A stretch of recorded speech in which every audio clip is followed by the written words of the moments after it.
Hey everyone, before we start this episode, friend of the pod Sunita Tice is writing a book about autism, motherhood, and faith, and is specifically looking to find other autistic women raising neurodivergent children who are interested in doing an interview and sharing their experiences with her for this book. Sunita is a participant in this podcast research and does a lot of work in this area. If you are a Christian mother raising a neurodivergent child and you yourself are neurodivergent, please consider contributing to her survey. She is looking for people. I will put a link down below. It would mean a lot to me if you were in this category and would consider participating in that research. All right, let's get into it. Welcome back, everyone, to another episode of Christianity on the Spectrum. This is a podcast of around 12 years of ethnographic research into autistic Christians and ex-Christians, covering around 26,000 identified autistic Christians and ex-Christians, and interviews with over, I think, 640 we're at right now. I'd have to double check. I think it's around there. And it's over 630 at this point. So it's quite a few. And a question that very few people actually ask me or care about is, how do you actually do your data analysis? This is a very large data analysis project, and I always love talking about it. But the thing is, every time I talk about it, no one listens to the podcast episode. the podcasts where I talk about my methodology and my methodological breakdowns and research methods are always my worst performing podcasts by 30% fewer viewers or listeners. And then the listen time is always just like 50% less than every other episode. But you know what? I like talking about it, and so we're gonna do that. So this episode spawned because friend of the pod Eurydice reached out to me and said, I'm doing data science stuff and I'm just dipping my toes into this. I have a feeling you know more about this than me, and I want to know stuff and I want to pick your brain. And I said, amazing, let's do that. But also, I think it would be cool to record a podcast, because I'm sure there are 6 other people in the world who are also interested in my studies methodology, and they would probably want to listen to this episode. So for the other 6 of you out there, this is specifically for you. So I like talking about this, and once in a while, there's no point in having a podcast if you can indulge. There's no point in having a podcast about autism if every once in a while you just indulge your autistic special interests, which in this case is cyber stalking mentally ill religious people. But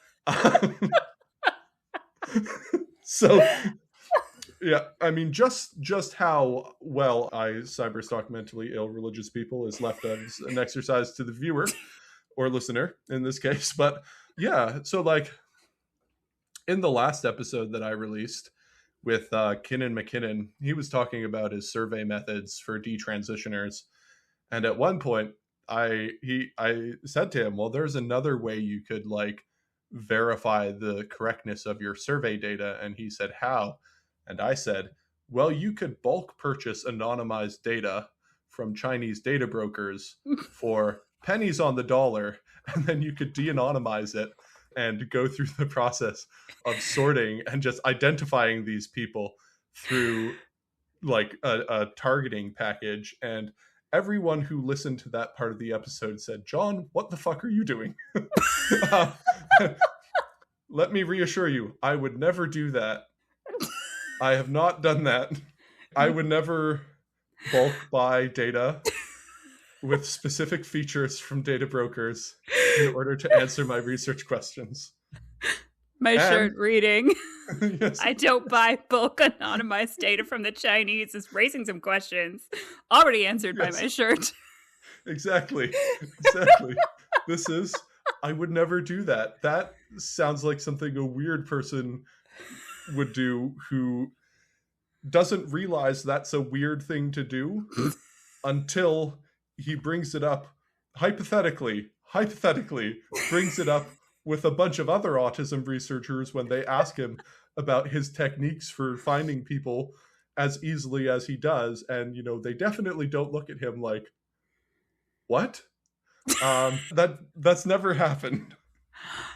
I I mean, want to this be really clear. hypothetical gets points for ingenuity as a hypothetical. I must say, it would never have occurred to me it, to do it, that. it if it did happen in these particular cases, if it did, I'm not saying it did. No, we're saying that it's a hypothetical. It is a hypothetical Yes. that you proposed, and ingenuity, Yeah, innovation. and there's like a certain look that a person has on their face when they have never worked in any sort of like intelligence apparatus, when they first start to realize just like how much of a footprint you leave Yeah. on the internet, and how many people are like taking imprints of your footprints and then selling them online. It is usually a deeply disturbing and unnerving thing that people discover. I put out 2 Substack posts about my general methodology, and my biggest comment on them was, wow, this is exceptionally creepy. Editing John here, but do you know who doesn't creepily collect your data?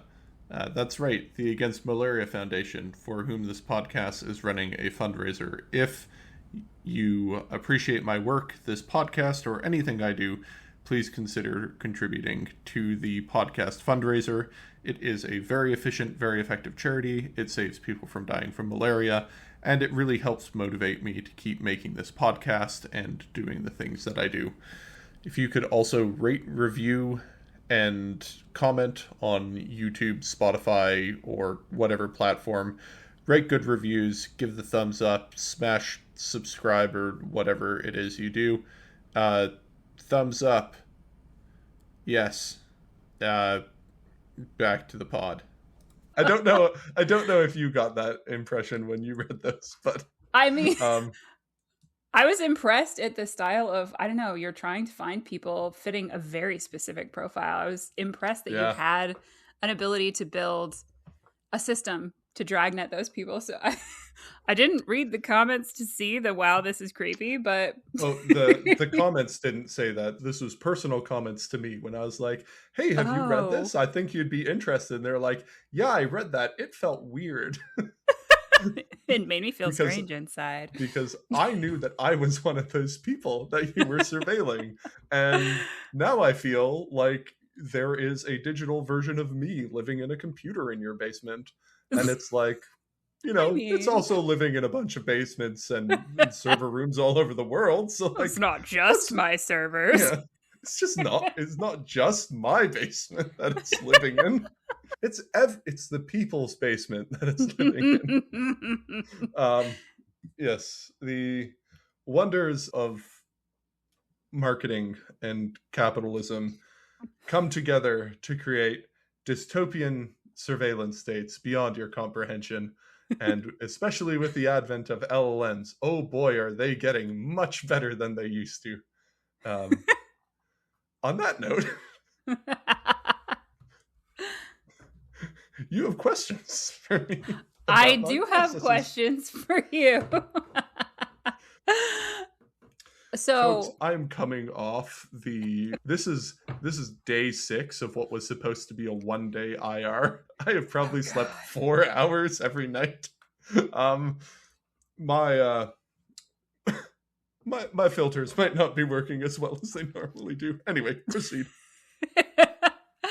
Okay, so what I'm gonna start with something that you have talked about a little bit on Substack, because I think it might be good to start with what you have shared and talk about an overview. You've shared on Substack the basics, as you say, of how you find people, and you have some info on your pipeline and your strategy, but why don't you give us a little TLDR on that work that you've written publicly?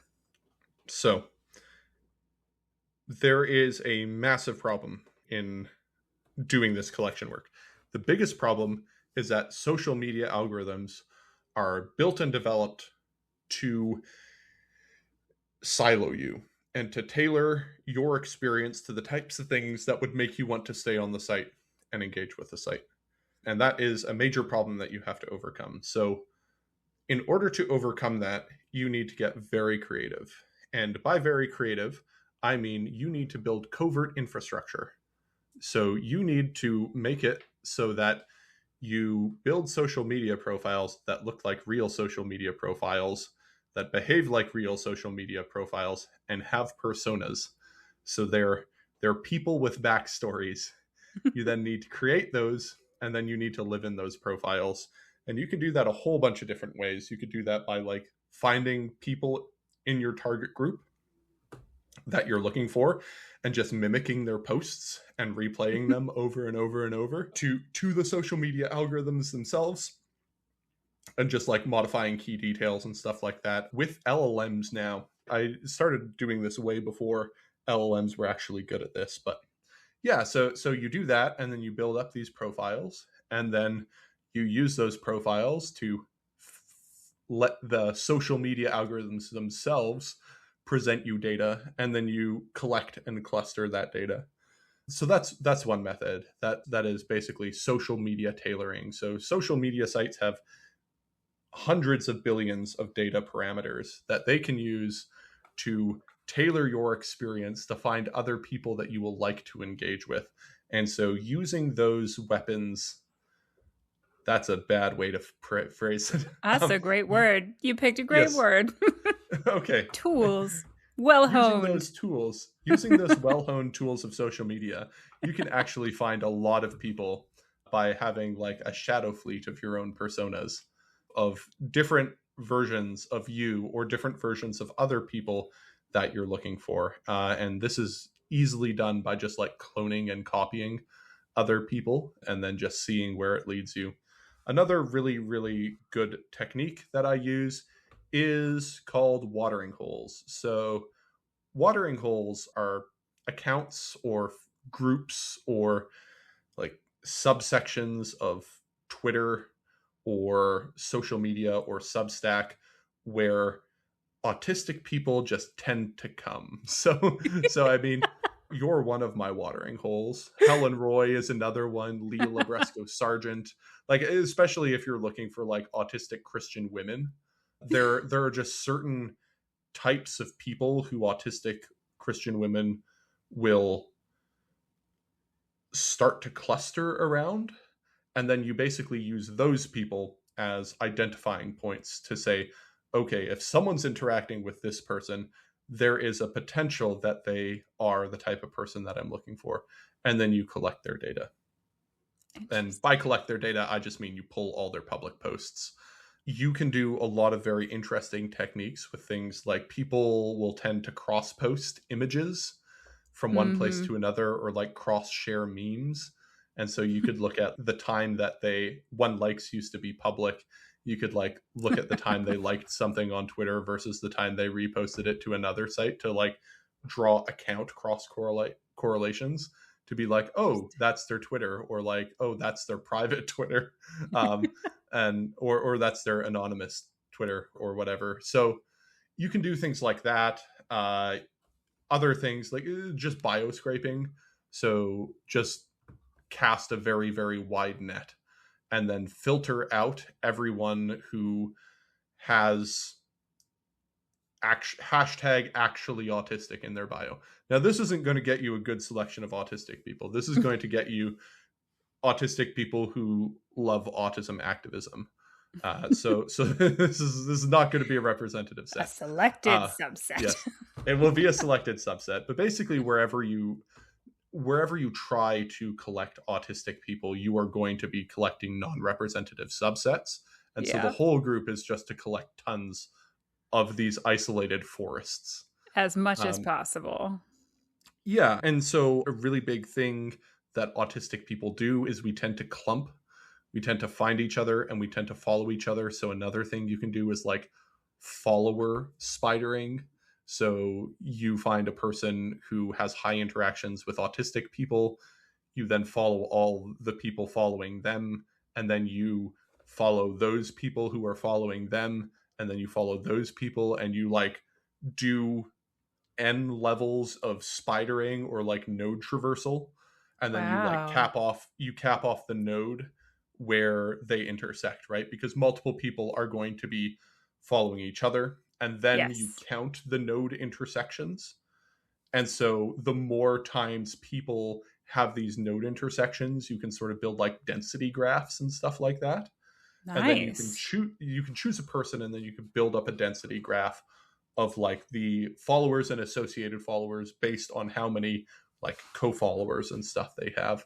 And those tend to like, if you find one autistic person and then build a cluster map around them, chances are you're going to find another autistic person. And this is all like dragnet, right? Like you're Yes. sort of throwing a huge net into the ocean and just pulling up a bunch of garbage. And like you're going to find some dolphins in your net. You're going to find some turtles, maybe a few scuba divers, right? And a bunch of fish. And then the next thing you need to do is like go through and prune it, right? So there are lots of ways of pruning. The easiest one is to just pull every single post they've ever done on social media, and then any associated accounts that they have, any linked accounts they have, and just run a bunch of regexes for autism and Christianity specific keywords. So a regex, for those who don't know, it's a regular expression. It's just a way of finding patterns. So you specify a pattern set and you say, look for this in these fields, and it'll just text match.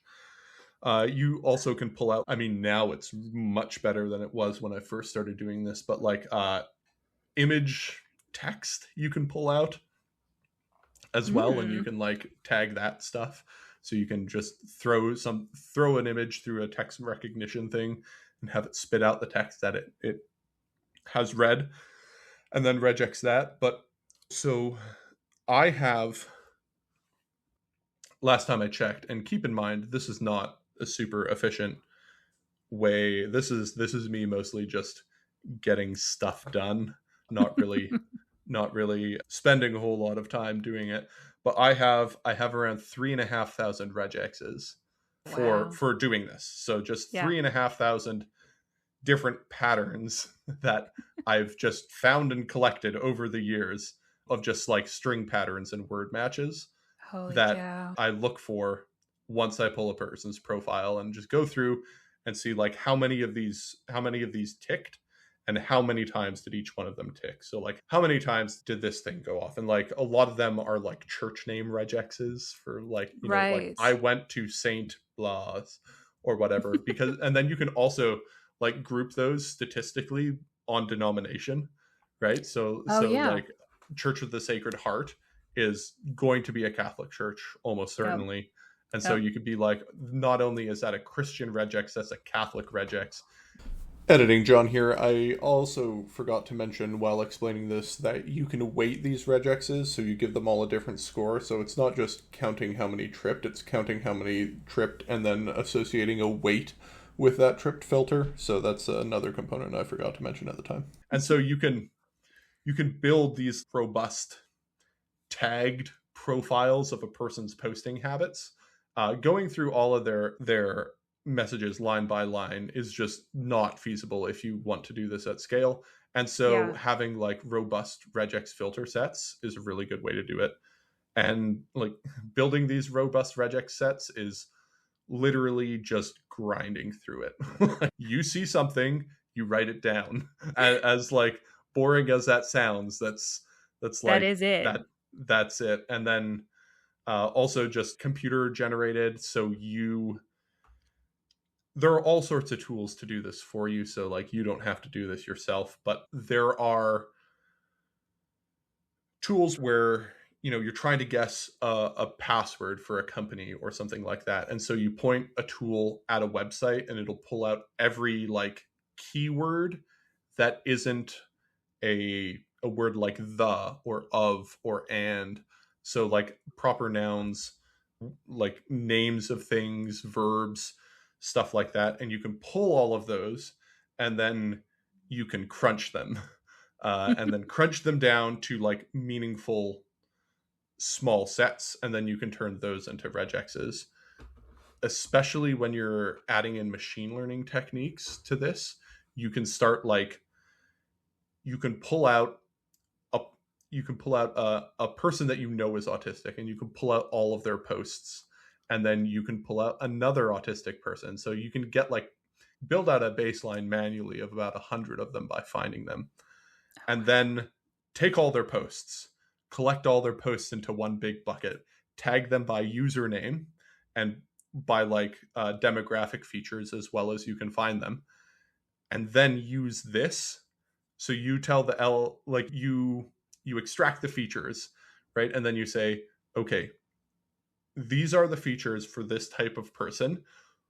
What are words within this that frequently come up that aren't normal, like joining English words or whatever you want to call them, and just pull out those and then turn those into regular expressions. And so you can get like common intersections between all hundreds of them. And I mean, a lot of the common intersections end up being like in-group autism lingo, or like in-group ways that autistic people talk about autism to themselves. And this is really good for finding other people who know they're autistic, right? But then there are other groups who don't know they're autistic, who you can pull out these different features for. So it's like, I'm pretty sure that guy has autism. I don't know he has autism, but I'm pretty sure he is. So like, I'm going to go to his Bible college's website and find his personal blog, and then pull out all of the blogs he's written and do this like specific type of feature extraction where I take out all the Bible specific keywords and only take out certain ones, and then post it, and then use this extraction against other blogs to look to see if I can find common themes or like common groupings and behaviors, and then like measure semantic distances between words with linguistic plugins. And keep in mind, this is a super high rate of false positive, but it gets you enough of them in your net, yes, that you can start like manually tagging and manually sorting, or do bulk collect and then algorithmically whittle these things down. And so like it is, I have gone through hundreds of different processes for doing this type of thing, and some of them are literally as dumb as putting autistic into a search bar on a social media site and then pulling everything that shows up. And some of them are like really complicated, in-depth, like statistical big data things where once you collect enough of these things, you can turn all the things they say into features, which are basically just mathematical expressions of the stuff that they've said. And then you could use those features to compare distances to other features and other sets to find like anomalies and stuff. So one technique that I've done a whole bunch is, do you know what an isolation forest is? No. Okay, so isolation forests are unsupervised machine learning algorithms that you use for anomaly detection. About. So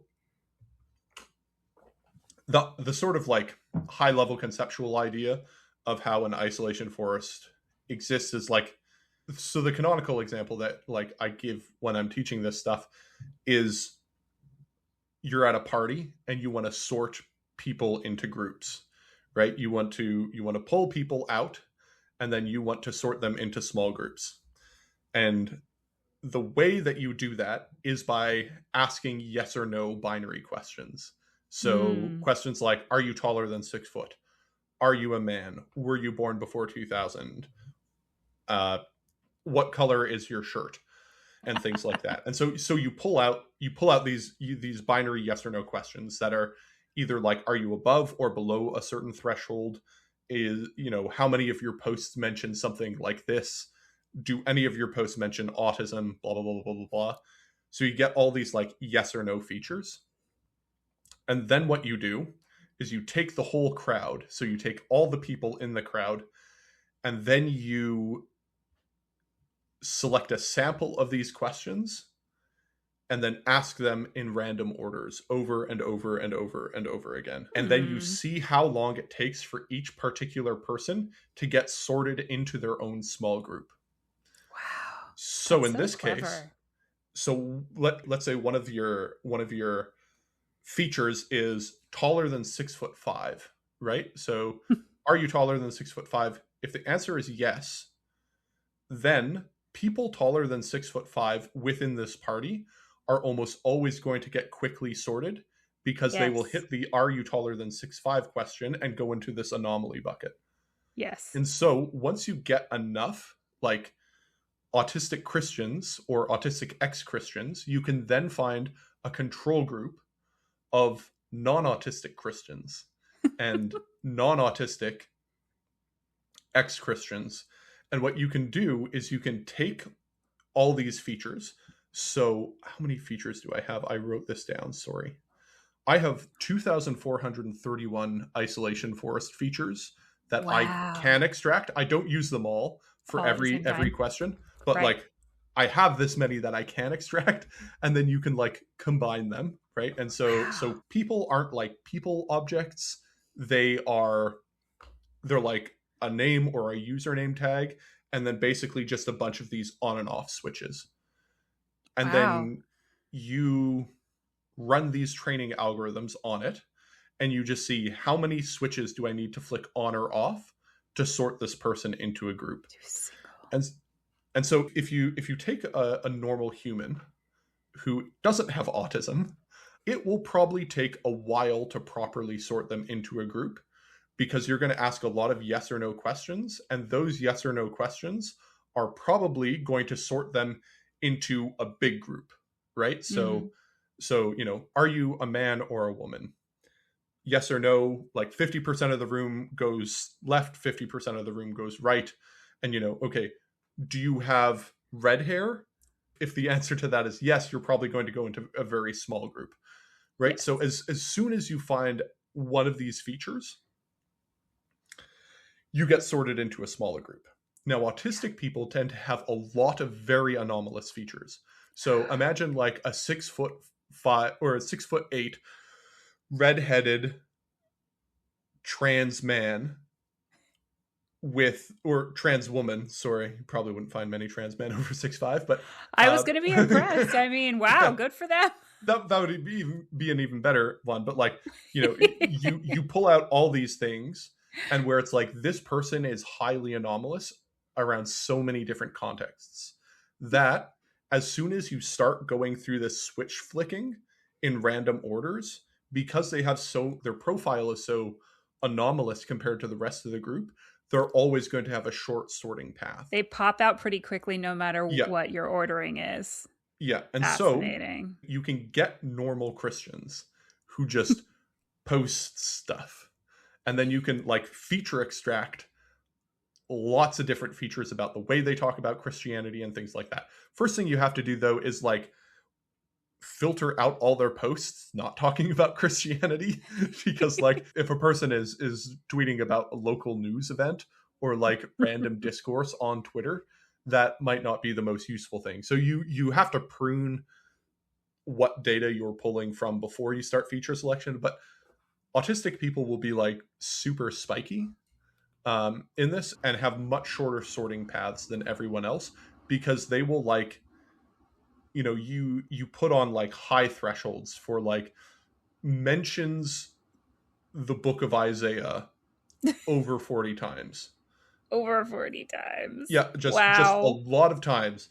And so if you have a person who's really really interested in the book of Isaiah, they are probably going to cross that threshold. If Yep. they are not interested in the book of Isaiah, they will literally never cross that threshold. And most people don't have more than 40 posts about the book of Isaiah Right. or over 70 posts about veganism or whatever. And so you could set these features and then you basically just train them on normal people and and then you once you like do bulk collection of a watering hole or something like that, you can just run people through these isolation forests to see are they fast sorting or are they slow sorting. And if they are slow sorting in according to a normie profile, they probably aren't one that you're interested in looking at further. If they are fast sorting, that's probably a good candidate to keep looking. And so Interesting. this way you could like go through you can find a Christian Instagram post. You can pull out every single user on the Christian Instagram post, and then you can pull out their entire post and comment history or whatever, or their Reddit profile. Take whatever you want. And then you can pull out their entire comment history. If you can find their other social media accounts, you can pull those out as well. And then you can just throw them through an isolation forest against normal people and see how quickly it takes to sort them. Alternatively, you can train it on just autistic people, and then you can see, does it take a long time to sort them, right? So like, Yes. do In they reverse. have, yes, do they have a weird profile when compared to a normal person, or do they have a weird profile, or do they have a normal profile when compared to autistic people, right? Yes. so Yes. so like, once you get enough data, you can start building these, and the better you build them, you then manually check and verify. And so like I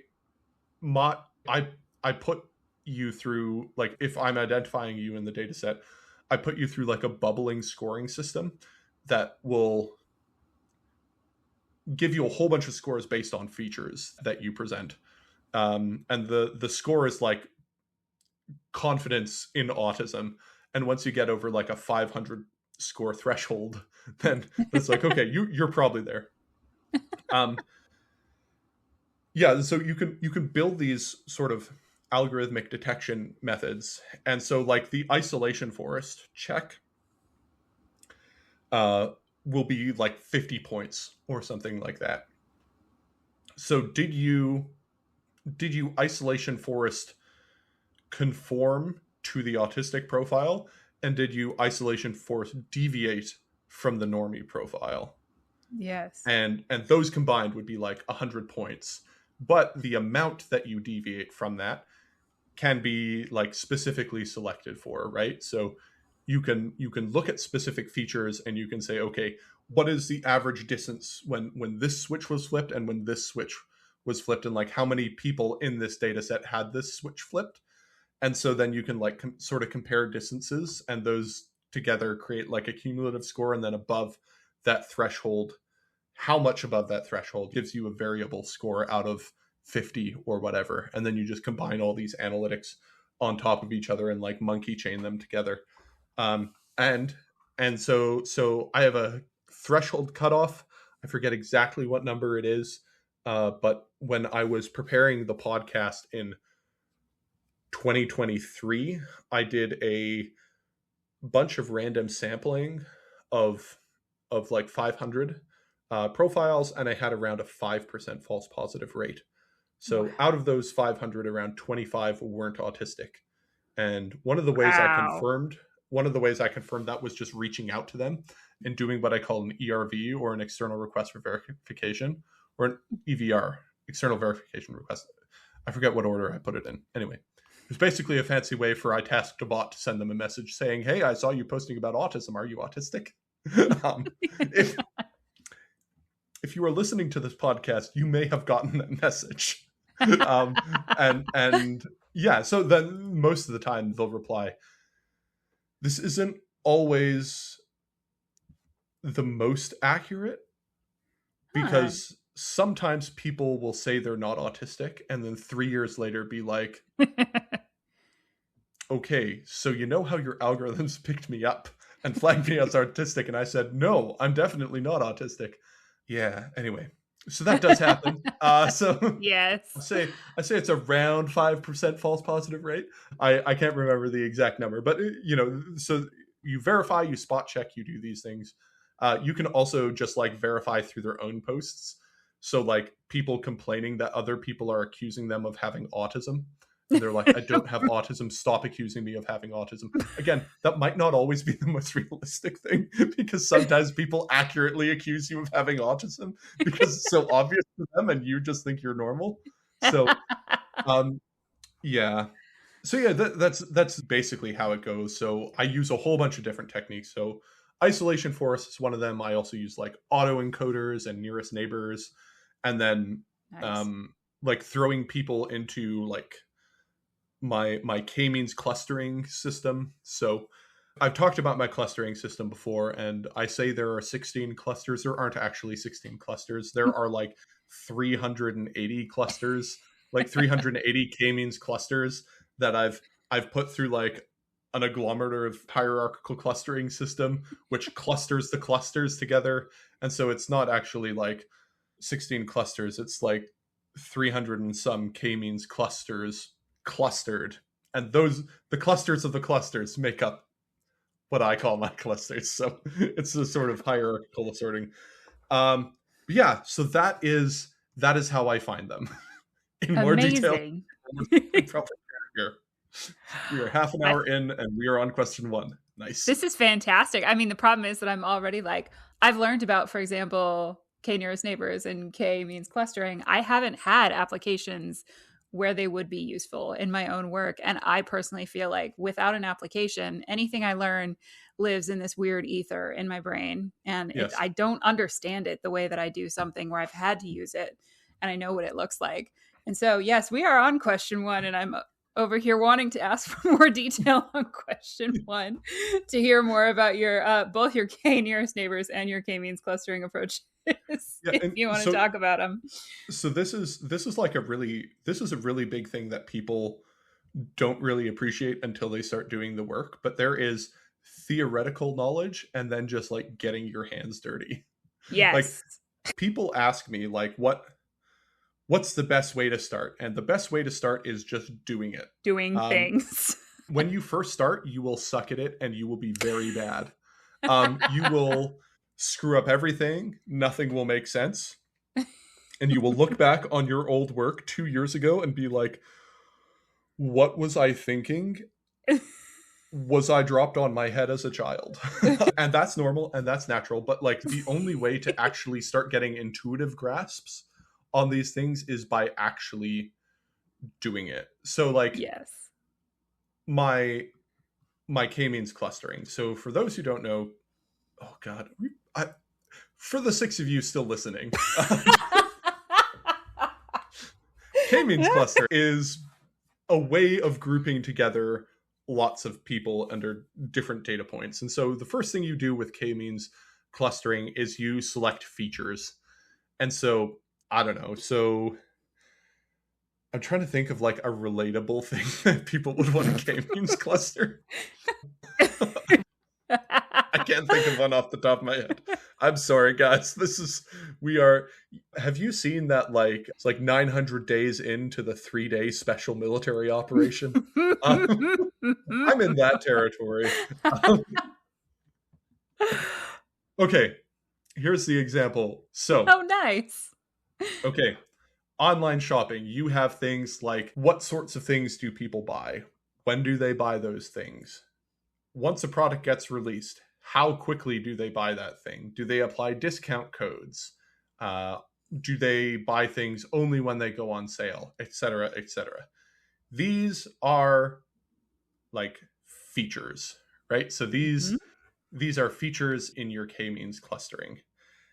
And so you look at like, okay, how many things did the person buy and when did they buy it? And then from there, so the k-means is how k stands for like how many clusters you're making, right? So you drop points, you graph all of these things out in different dimensions, right? So you map these points out, you plot them, and then you basically drop dots into these places, and then from those dots you find the distance between all the points and the dot that you tried to get in the middle, right? And the closer the plotted point is to your centroid, like your initial clustered thing, the closer it is, the closest one gets mapped to the closest centroid. So you basically, you can think of it as you like draw lines between them, and the shortest line between any point is the one cluster that things belongs to, assigns to. Yep. So that's step 1 of your clustering. And oftentimes these things are just like raw counts of stuff. So your first cluster is usually just like, a raw number that you throw out on a graph. So like, how much did this person spend this month? Or like, how much did they spend within a certain time frame after a product got released?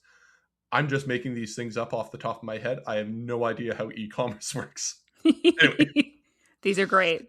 yes. Fantastic. After you do that, you like take the average.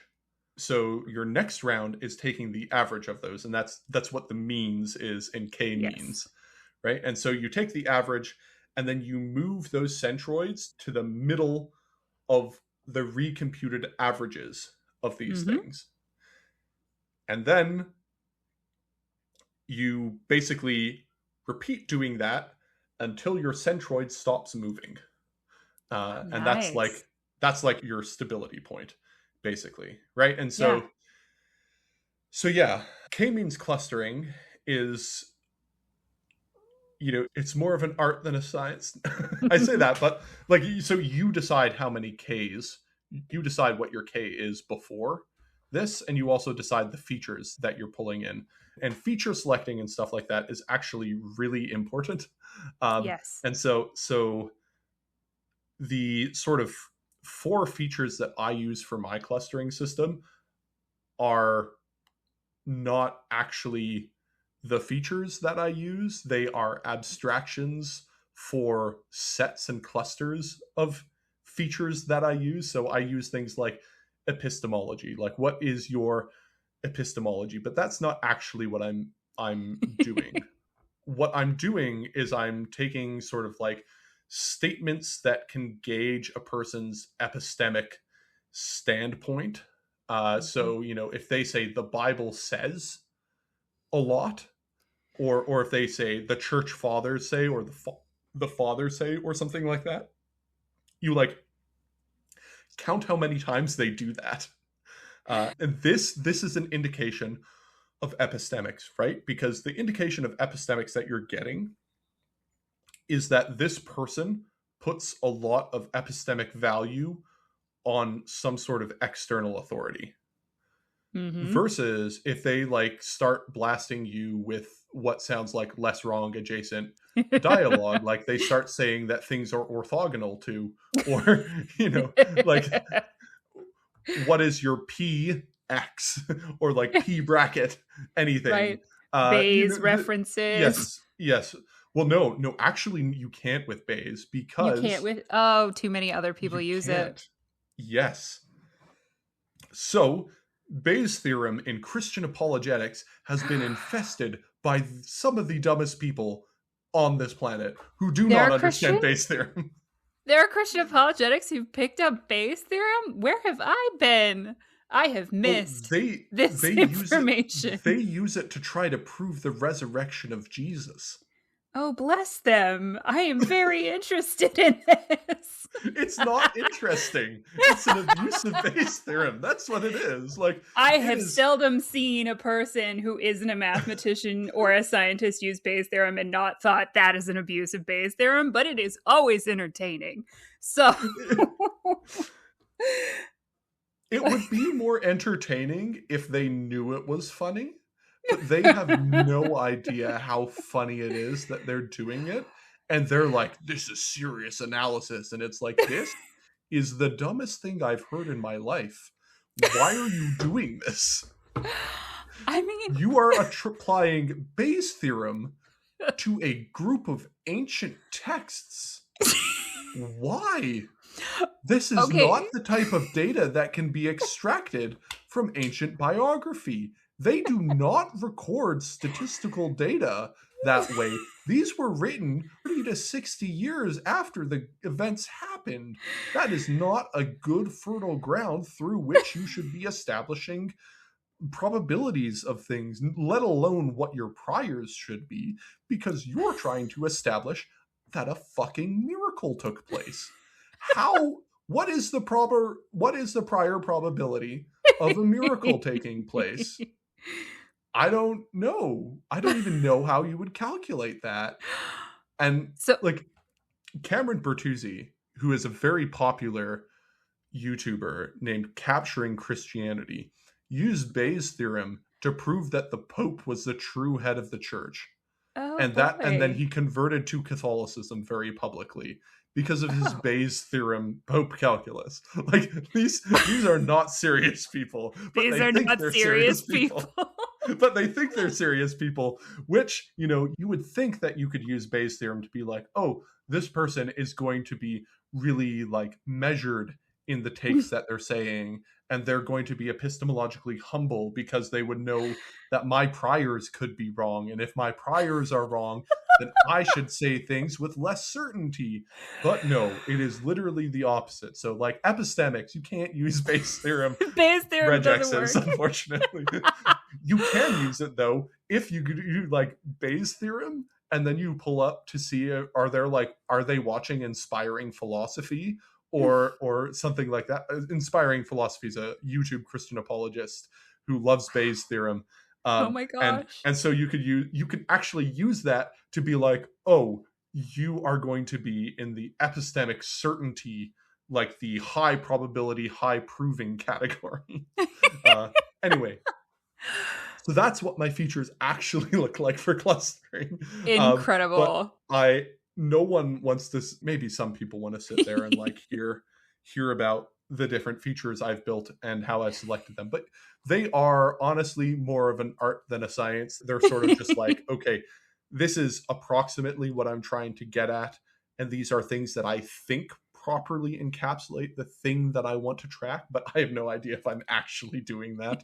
And then you run it and you see, is this creating actual groups? And the best thing about my data set is I also have long form interviews. So I have personal Yes. experience sitting down face to face with these people, and I can be like, did they actually fall into the cluster that I thought they should fall?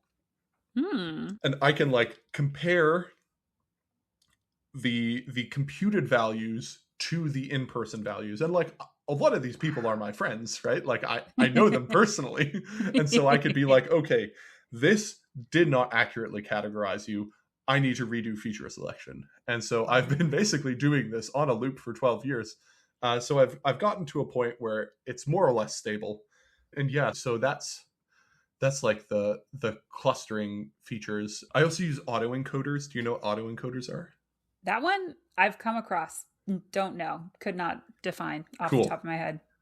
So autoencoders, they are exactly what they sound. So, like predictive text and stuff like that.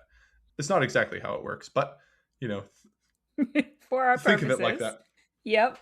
Okay, so imagine you have a suitcase, right? So this is sort of like the canonical example is the suitcase packing.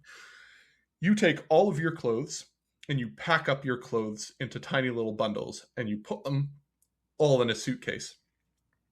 And then you take a picture of that suitcase. Autoencoders are basically asking yourself, from that picture in the suitcase, can I recreate what the unfolded contents of the suitcase are?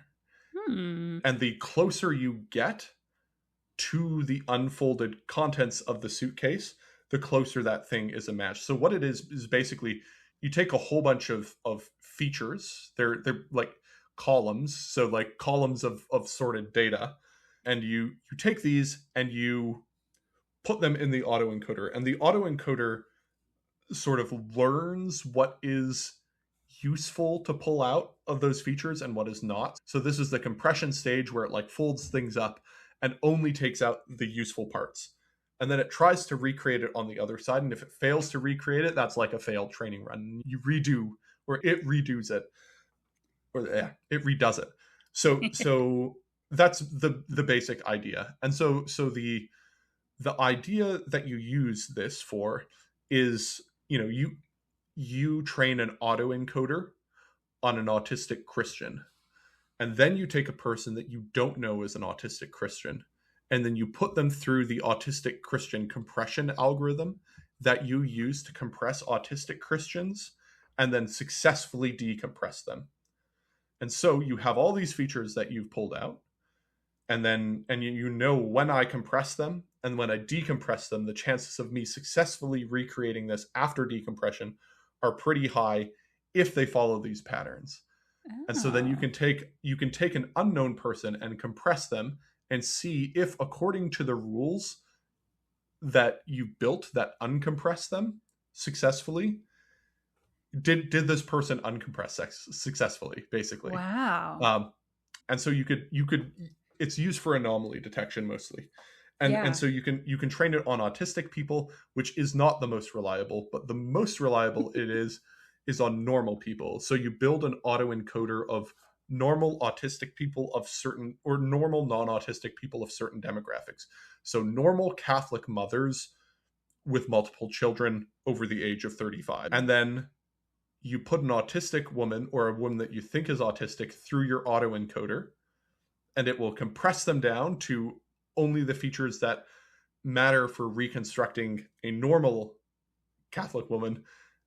And then you see if the autistic woman gets recreated as a normal one, and they almost never do.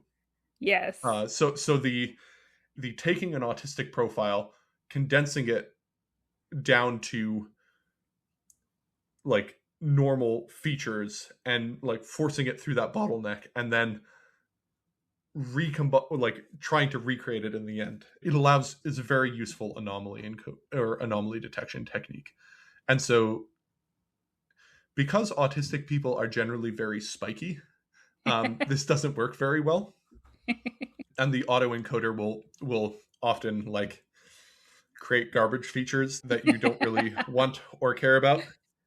Once you build a clustering system, once you build like a k-means clustering system, and then Yes. and you can then pull out people within those clusters to build autoencoders for those clusters, and then you can see, But like, does this person encode well as cluster C? If I compress the cluster C and then uncompress that cluster C, that person as a cluster C, do they uncompress predictably? yes. So And it's good like, for within yeah, cluster. Yes. yeah. So it's good for within cluster, but like autistic people are so heterogeneous Yes. that just a autism trainer basically doesn't work. A weird trainer, by training it on normal people, works really well. um, so you take geo features, so like where are they, and you can determine this from like just looking at where they post from, but also looking at what times they post, and looking at language normalization. So like, do they put U's in like honor and color, or do they put O's? And are they posting between Eastern Standard Time?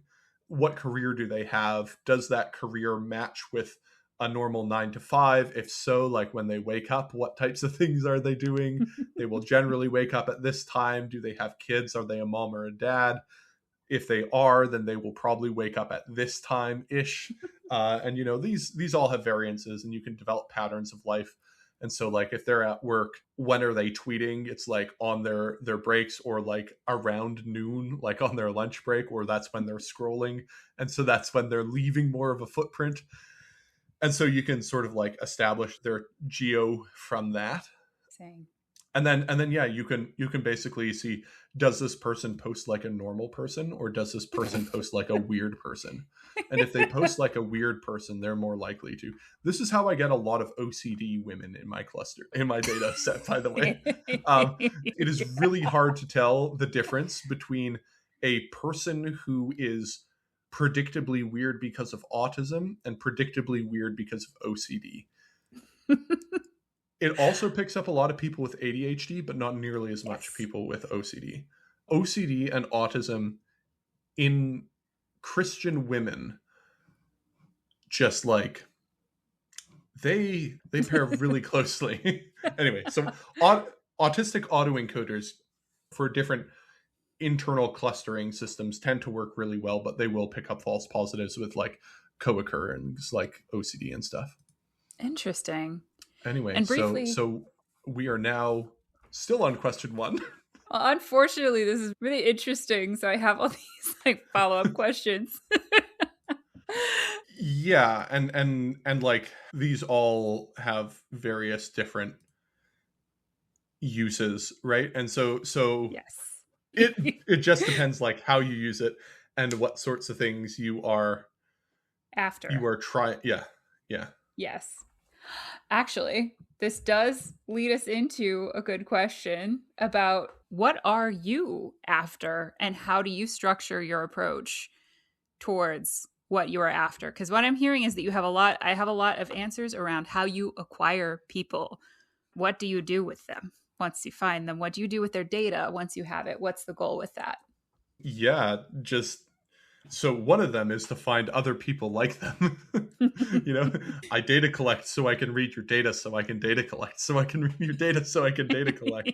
And then I mean, some of the time I just like, I do a lot of data, exploratory data analysis with it. So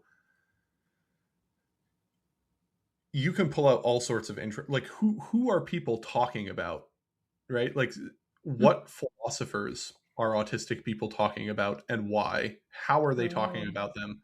What are common problems that they're frequently bringing up?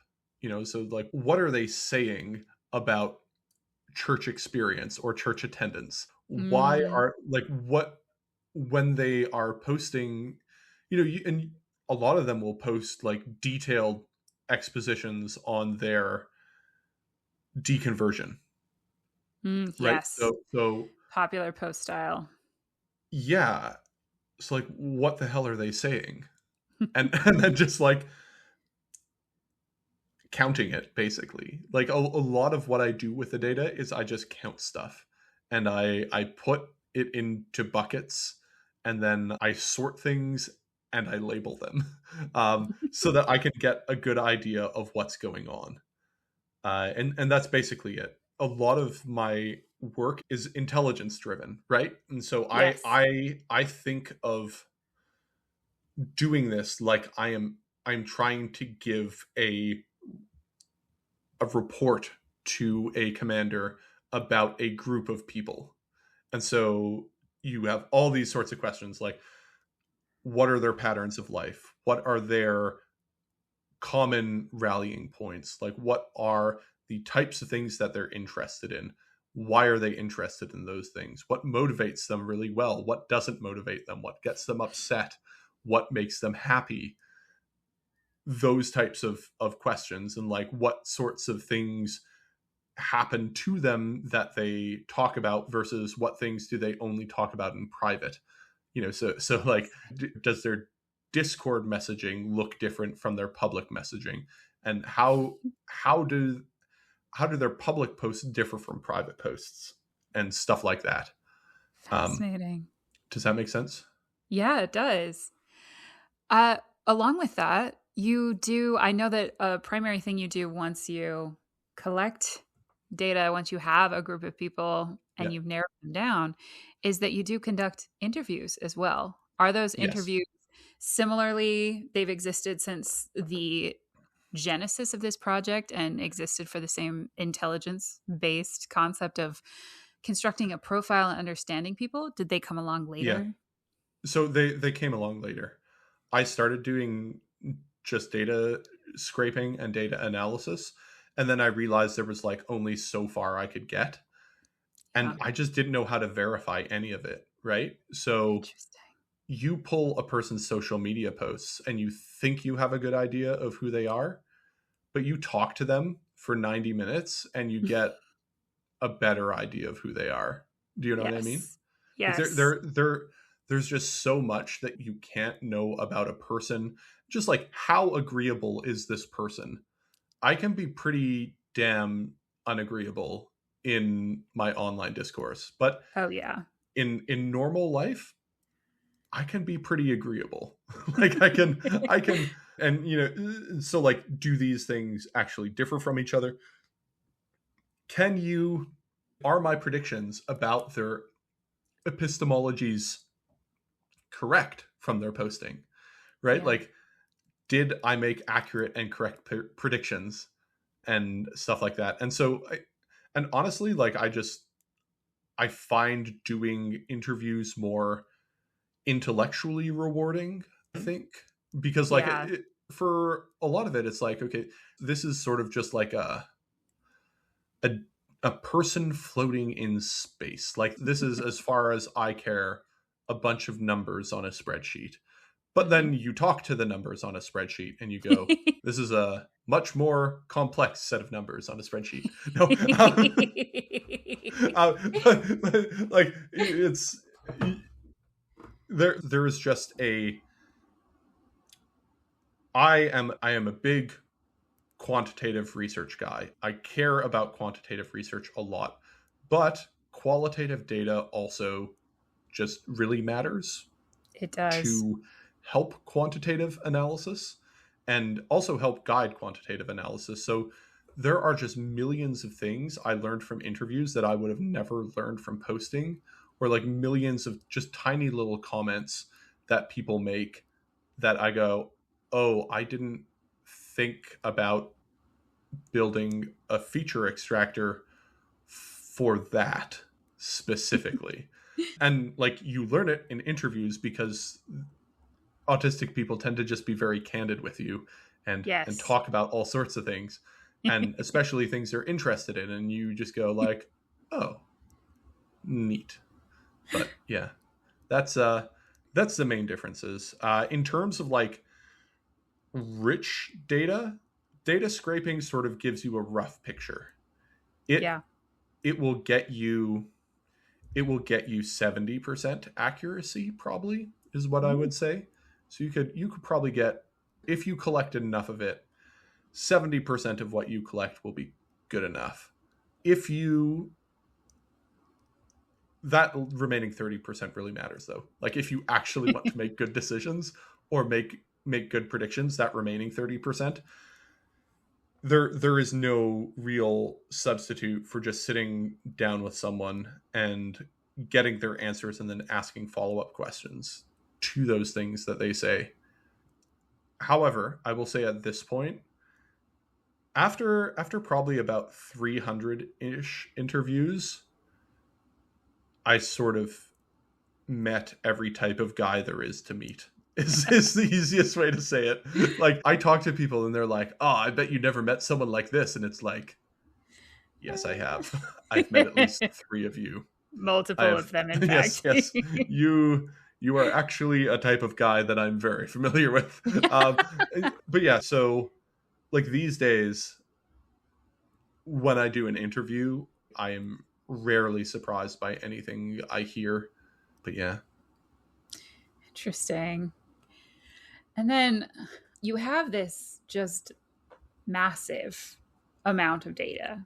Like yes, I'm hearing that you have, I mean, you're saying tens of thousands of individual people that you found through this, if not more, potentially.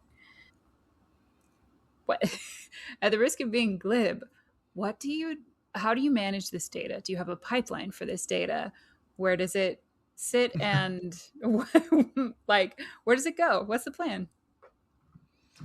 yeah. It currently sits on a computer in my basement. Nice. Good. And it is going to sit there probably forever. There is a part of me, like,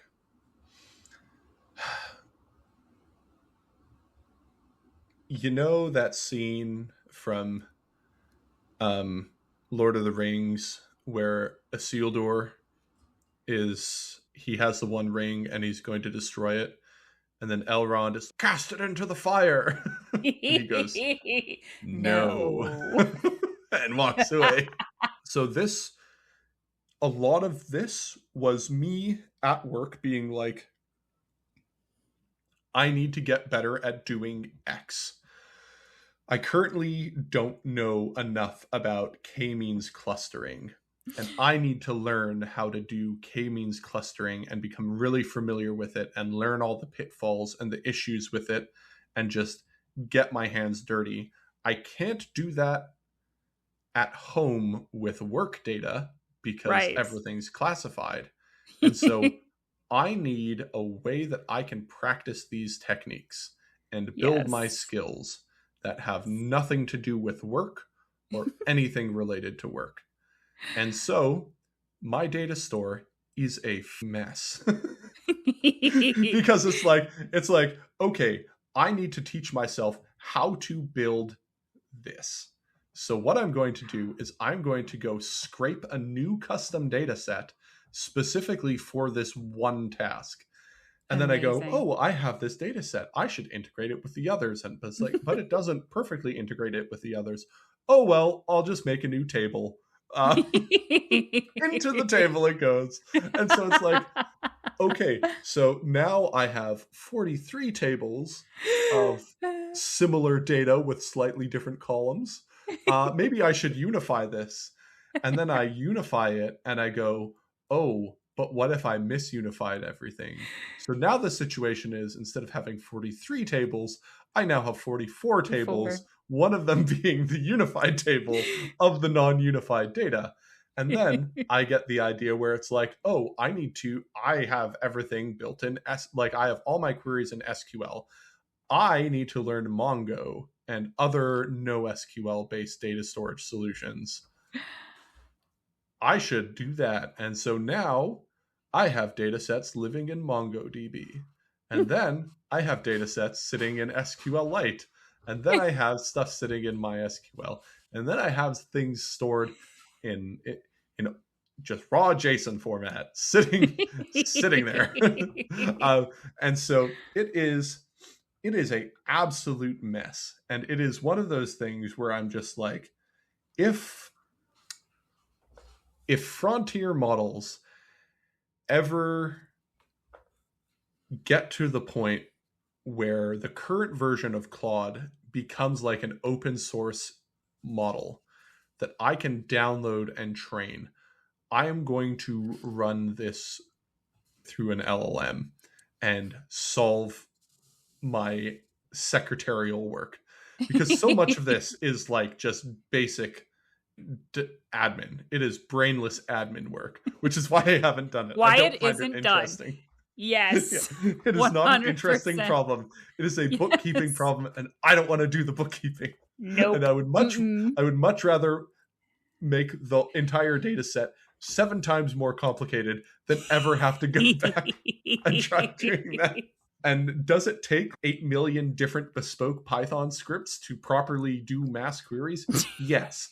Does it take 4 hours to do things that should probably take 10 seconds? Also, yes. But I will be damned if I have to go back and sort through my own messes that I made 8 years ago. So yeah, a lot of this was like building the airplane as I fly. Yes. Right? And so like, yeah, I built the airplane as I flew.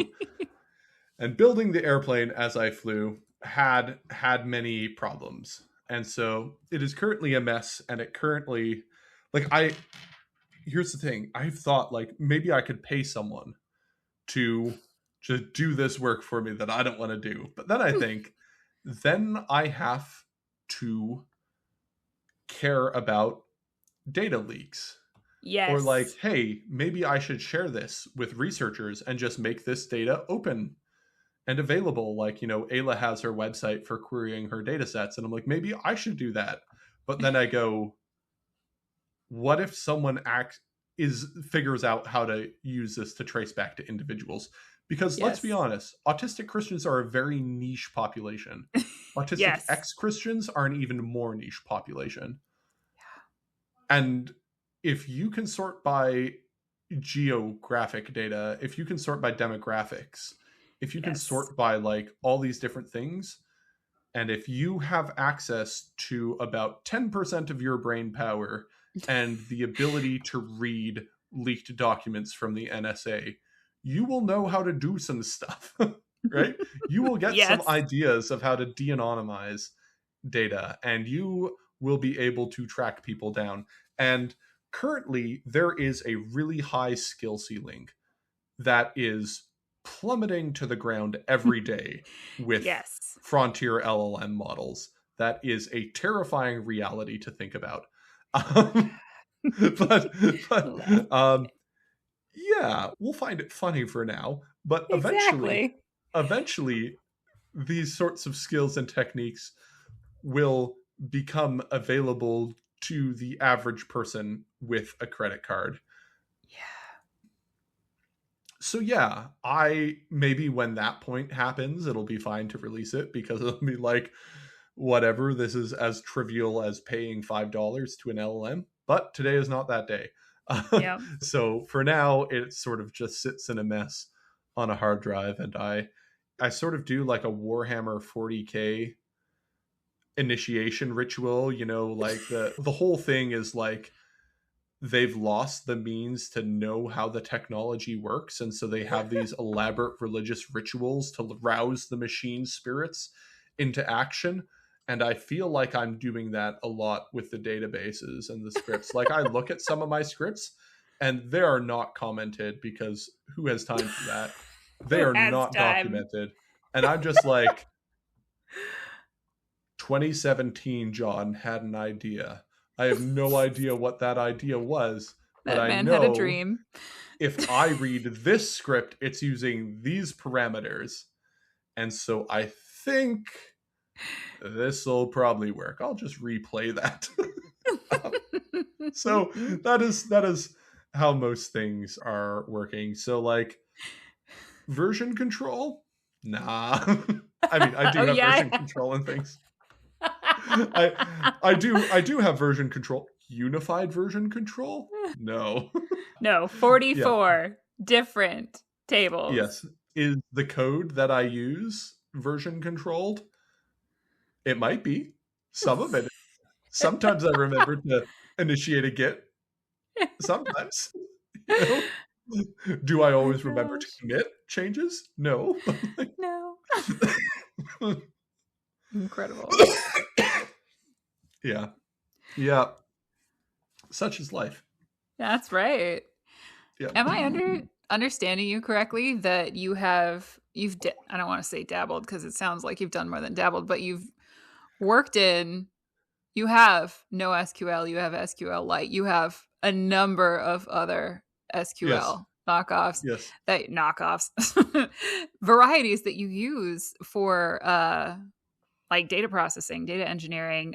Yep. And what you said just now made it sound like you did that out of I want to use this to be proficient or have experience exposure in this. Yep. Have I understood you correctly, or is there something Yes. else?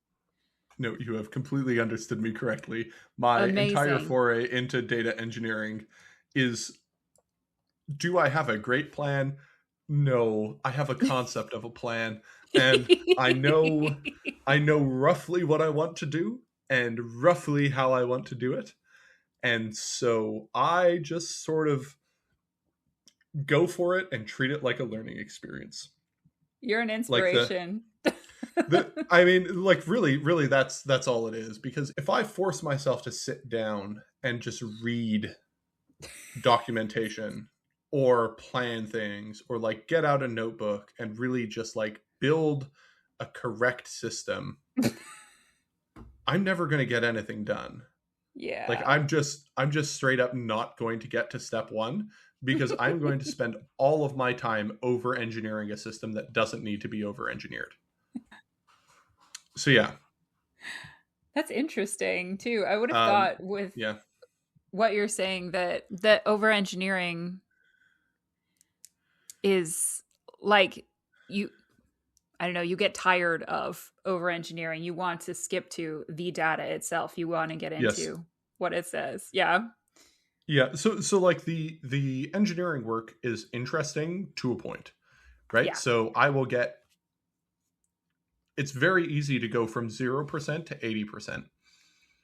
The last 20% is where the real slog comes in, right? Like Grinding. everyone will Yeah. tell you that like, Yeah. getting the project to 80% is very easy. Figuring out that last 20 is hard. So like True. I have 80% of a plan coming in, right? And a lot of things, like when I'm building them, I build them thinking like, okay, in the future, I'm going to want to build something on top of this. I should modularize it. Like I modularize pretty much everything. And Impressive. so you could do a lot of like pulling things out of other things and reusing them in other places, quite easily. And Nice. I build lots of command line tools. That's sort of like how I operate in most things is just like command line Python tools. Yep. And Hmm. I build my own tools in predictable ways. And so usually I can just like drop a dash H and be like, okay, so these are the help commands I used. I typically use these switches to mean these things. All right, okay, I get where I'm going with this. So like I have these things, and then I have tools that I merge into other tools. So I have like a mega tool. So I have one that will like called query all, and it will basically take.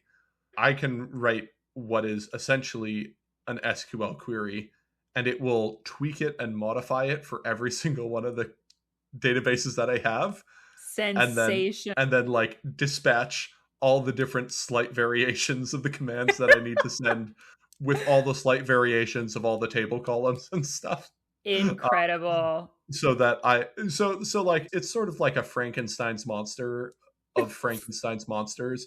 It's like if Frankenstein built his monster and was like, this isn't good enough, I need to build like a Voltron transformer like guy that you bolt together. And so it's just like I have one Frankenstein as the leg and another Frankenstein as the other leg. And I have four Frankensteins as the bodies and two as the arms. And then I have my one controller on the head that like maneuvers all the other parts. This is a Power That's Ranger mecha. This is yes, incredible. yes, yeah. I a Power Ranger mecha to do one very simple task that should be in a unified database, right? So it's like from the tool abstraction point of view, it looks all right, Yep. but like the ugliness that is under the hood, it's just, oof, yeah. I'm just not over the fact that you built something that queries all of your idiosyncratic databases individually and lumps them all together. This is the I thinking mean, man solution to this problem. I'm I mean, impressed. I mean, the alternative is writing bespoke queries for each specific database that I've built as I like built it as a learning project, and then 3 months into a 2-day project, I have now like actually built out a robust data set that I want to use in the future for something else. But I've already spent all this time invested in learning this tech, which I had never really meant to go this far. I just got really interested and fell down the rabbit hole. And so now I have this entire new branch of stuff, and I'm like, damn, I should have not done this as a learning project. I should have done this in the Should have main done project. this. But then it's like, okay, should I redo this in the main project? No, I don't have time for that. I don't want to re-replicate work. I already know what the answer is to this question that I was trying to answer. Why would I redo that work just so I can have a pretty interface when instead I can have a Power Ranger mecha Python script piloting all my other Python scripts, which pilot queries to databases that I should have never built in the first place. This is beautiful. I am Yeah. genuinely inspired. I mean, mostly it Yeah. helps me because I have built janky things to get around the problems I have created, and they are far lower resolution with considerably smaller volumes of data, to say Yeah. nothing of the like Oh, complexity of the scripts, it's but it's it's heartwarming jank to on hear. jank on jank. Exactly. I have decided to create a solution for my previous solution to the Yes. problem I was trying to Yes. fix. Or like initially I started off with a problem and I thought that's going to be too much work to fix it. I'll make a workaround. And Yep. then I build the workaround and I go, ooh, I need another workaround. And then by the time I actually have a working solution, it's like, damn, I could have just fixed that problem. But For now less instead of, time than this. yes, but now I've already built the jank solution. Yep. So I'm just going to roll with it. I might even be attached to the jank solution at this point. And it's, here's the thing. I don't have research partners. I don't have like guys who need to reuse my code, right? I'm the guy who needs to You're reuse the my guy. code. So like, you know, that sucker John from 2 years from now is going to have to deal with this. But My John right research now, partners are me in love the and past life. and the future.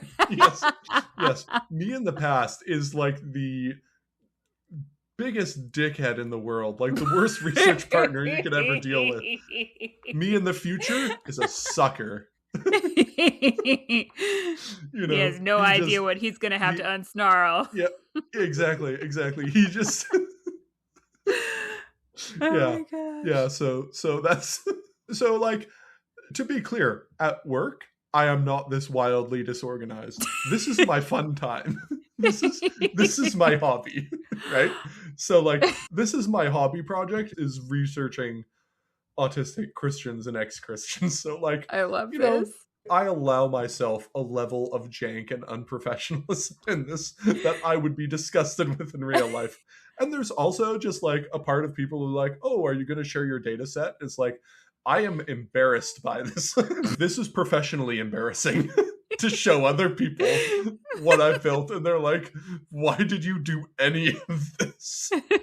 Like, I know for a fact, anyone at my level of seniority who actually looked at what I built would be like, wow, this is garbage. And it's like, it's my garbage though. I did it. My personal garbage. This is my dumpster fire. Yeah. And so like, and I mean, like, a lot of people have asked me for the data, and for like one, it's like there are so many like personal information issues, and that's a really big one. But also it's just like, I would much rather do anything other than bookkeeping and refactoring. If you gave me a list of things I would rather do than document my database structures, that would be a very long list and would include things like ramming my head into a pole for an hour. Right? Like that would come before doing a full like documentation of everything, which is why I'm hoping for like LLM models, like the open source ones, to become much better so that I can just get it to do it for me. That's like just, oh, God, I'm so jealous of people who are just starting off their research with access to Claude. Yes, real. Claude would have saved me thousands of hours, just like innumerable amounts of time that I cannot quantify, that I sit here and it's this system that I just vibe coded in 2 weeks is as good as something that took me a year and a half to build. It's insane. Yeah. And so, like, you know, there's a part of me that's like, oh no, I'm going to lose my job. Yeah. This could do it in 2 weeks. Yeah. But there's also a part of me that's like, maybe the reason that I could do this in 2 weeks is because 8 years ago, I spent a year and a half building it myself. Mm-hmm. And I'm not sure if another person could build it in 2 weeks. Maybe it would take them 3. But anyway. Well, you know. I feel like you're realistically up against the person who would tell Claude to do it and would present something within a day. And the second someone tried to implement it, the other person would be like, it doesn't work. What's up with that? And the person who created it would be like, I guess I'll go ask Claude. Claude will be like, sometimes I know, sometimes I don't, though. Thanks for spending time with me, your personal computer genie. I'll be logging off for the day. Yes. Oh my goodness. This is really funny. I think I was hoping to learn that you had some kind of godlike patience for, especially for these housekeeping data engineering tasks that I personally also find obnoxious. Oh, I'd rather shoot myself.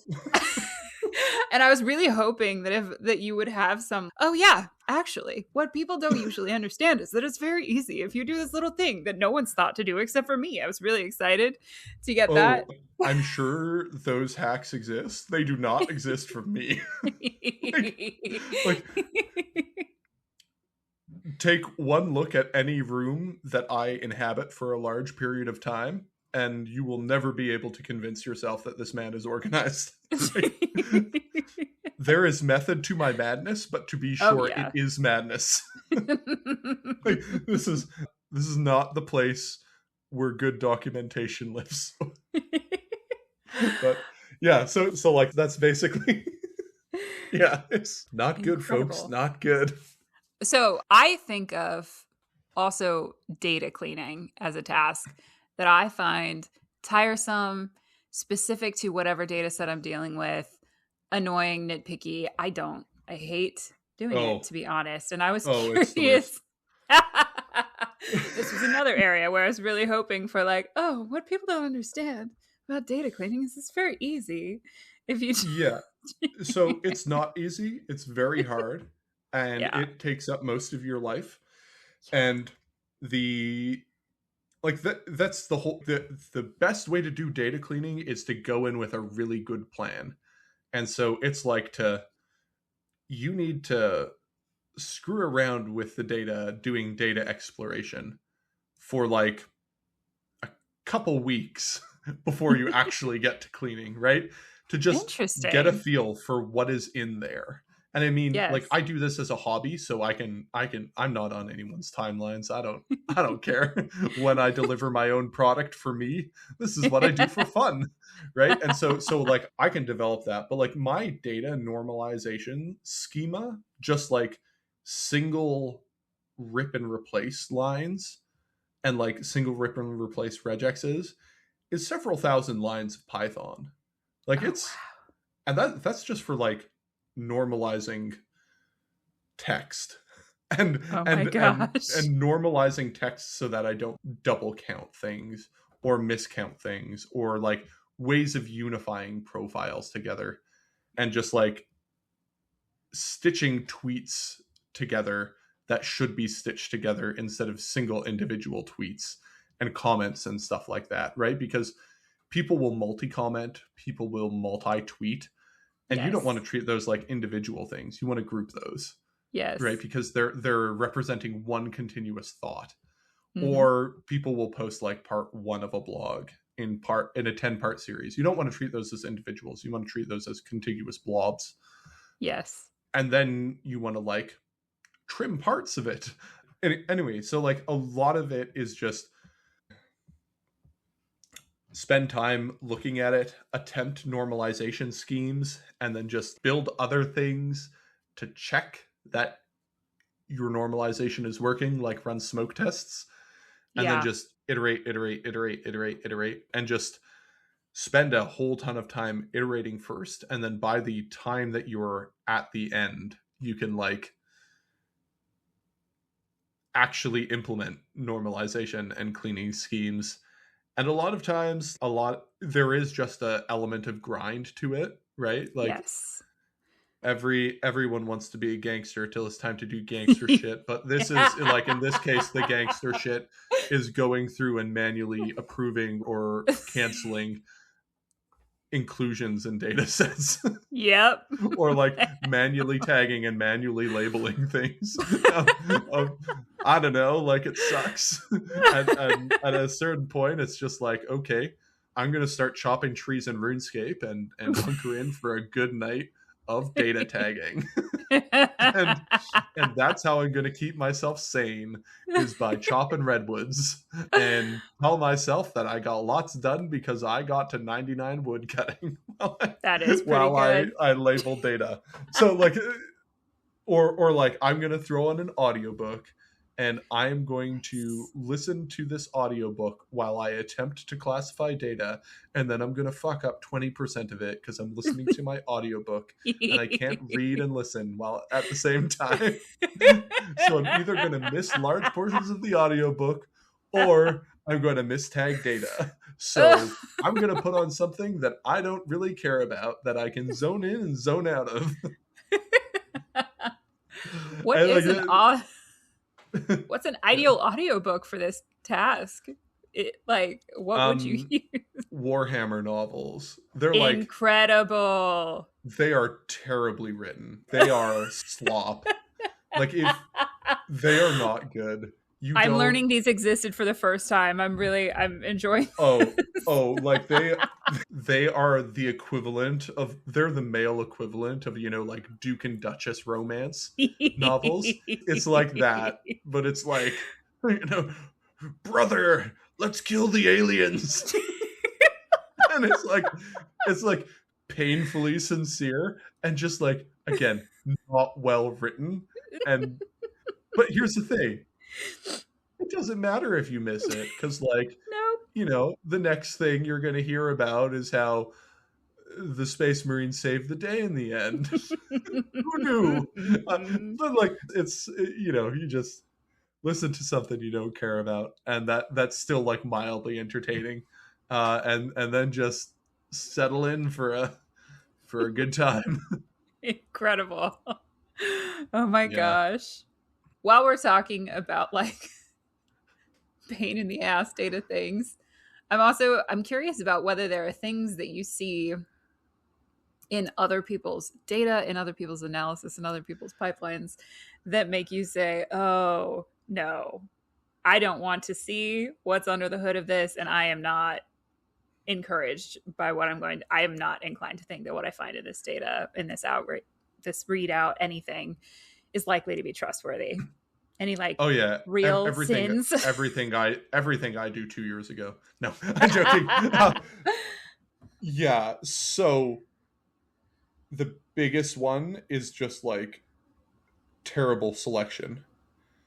Selection Oh. in ethnographic research, the enemy of data is selection bias and just not collecting data well to begin with, Yes. and just not taking into account your own sampling biases or like survivorship biases or anything like that. So recently there was a post about, oh, see if you can spot the issue here. So a bunch of neurodiversity activists did a survey of self-diagnosed diagnosed autistics, and looked for quality of life indicators. And they found that the quality of life indicators for self-diagnosed autistics were all consistently worse than diagnosed autistics. Can you spot the issue with this? There's clearly selection for people who have been diagnosed compared to people who diagnose themselves. And you would expect Yep. some quirks for what would sort these people into these different bins, including actual autism, by the way, being maybe Yep. confirmed, maybe not in the self-diagnosed bin. You Yep. might you might get I'm struggling and casting about for an explanation, and autism Exactly. seems like a relatively easy to swallow explanation for what is wrong with me, capital letters. So we're going to Yes. run with that one. Yeah. Yeah. Among other things. And let's just run a thought experiment here. You have a group of autistic people who get diagnosed at age 4. Half of them have a terrible life, and half of them have a really good life. You have a group of undiagnosed autistic people of the same size and same demographic. Half of them have a really good life, half of them have a really terrible life. Of the diagnosed autistics, both are likely to report in your data set. Of the undiagnosed autistics, the ones who are having a good life are never going to look for Nowhere. why they're having a good life. Yep. No, they're having a great time. They're chilling. They're living their best life. The only group that is going to go looking for an answer is a group that already has a terrible life, right? Yes. You have a bad life. You want an answer for why you have a bad life. You want to know. So even if every single self-diagnosis was completely accurate and we just took that out of the equation, the only self-diagnosed people who are going to look to fill out an online survey about their quality of life are people who have a bad life. Yeah. And so yeah. like things like that, or like we surveyed the autism community about this, and it's like, oh, where did you put out surveys? Well, we put them out on these Facebook groups. We went to the autism subreddit and we posted a link there. We put targeted Facebook ads for people with hashtag actually autistic in their bios, and it's like, great, so you sampled a hyper-specific, extremely online progressive section of autistics. Yes. And A you don't know clearly that. identifiable You don't know section. that because you don't actually know the population that you're studying, Oh right? my Like so gosh. many of these people, what the autism community is to them is the autistic people they know. And they don't even know that there are these entire communities of autistic people living under rocks in places that they've never thought to check. And so, like, the vast majority of like neurodiversity affirming research is basically just like selection by a city, right? Where they Incredible. came out with a research question and they wanted to show this research question, and then they either got a really small sample size or they pulled from people who were looking to get community services. And it's like, okay, that is a good selection of people to pull from. Also, going to be a heavily self selected group of people, probably not going to be Yes. representative of all autistic people, and probably going to be pulled from certain specific demographics. And that's fine, but you just need to know that that's what you're pulling from. And a lot of them don't. Yes. And then just like people making like just misunderstanding what the data is that they're looking at, right? Some surveys about autism and religion, and they ask autistic people, "Are you religious?" And 47% of them say yes. But it's like, did Wow. did you ask them what you meant by religious? Autistic Because people in I've particular. yes, Did you ask them because what you meant? I talk to these guys all the time.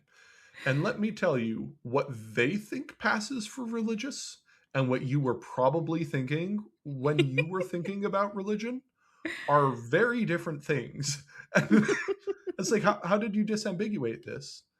Or the one of the most egregious examples is like, do there's very heavily cited paper, and when the question of autistic religiosity comes up, they always cite this paper, and One of it's a those. paper about, do mentalizing deficits constrain a belief in a personal god?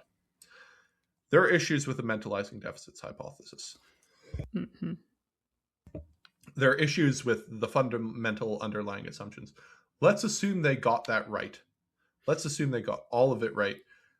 Their survey questions were all about particular modes of religious expression that autistic people are inherently less likely to participate in because they didn't understand what types of things autistic religious people do. Oh, And wow. so their questions were about like, how much time do you spend participating in verbal spontaneous prayer? Most autistic people that I talk to do very little of it, if they Right. do it at all. Like it's like 85% of us, or some very large number in the 80s. I can't remember if it's 85 or what. Very, very large proportion of us, like when I asked to give them to give me a ratio of time spent verbal spontaneous prayer versus structured liturgical prayer and like reading from a prayer book or reading preset prayers, it's like 95 to 5 for like how much Whoa. spontaneous prayer do you do. And so they're like, do autistic people are less likely to believe in a personal god? Well, let's measure the amount of time they spend doing verbal spontaneous prayer. And it's like, you don't understand the group you're surveying. Like, I'm sorry, you should not ask this question for trying to determine the thing that you're trying to determine. And No. it's just like, did you measure, did you measure autistic religiosity, or did you measure normal people religiosity and then ask autistic people if they engaged in normal people religiosity? Because those are different questions, They right? Like are. if your paper was, do autistic people engage in practices common in normal modalities of religious expression for their culture, then sure, that is a good Correct. The answer research is question. Yet right. you can get a good answer for that, but that's not what you asked. And like, No. you think the data said something that they definitely don't. Like the biggest issues I have are like the methodological issues in how they ask questions, and then like the even bigger part is the sorts of conclusions they draw. from that data that is available, and it's almost always wrong. Oh my gosh. Like, it is almost always not the what you should be drawing from it. Like, the neurodiversity crowd is really bad for this as well. Just like the neurodiversity affirming research is really bad for this, and like something that you see all the time. But yeah, it's that type of thing that you Tragic. just see over and over and over. You know, this leads into an interesting question. If I am putting together what I know of your background and especially your experiences, what little I know of your Yeah. experiences with neurodiversity, it seems as though doing this research had a large influence on changing your thoughts on the neurodiversity Yes, movement. Is that it did. true? Yes. I know that Direct. some of that was so some of that I understand as your experiences talking to people with ASD2 and ASD3, or Yep. not talking, as the case may be. Yes. But there's Rarely also talking to them, mostly talking to their families, but their yes. families. Yes.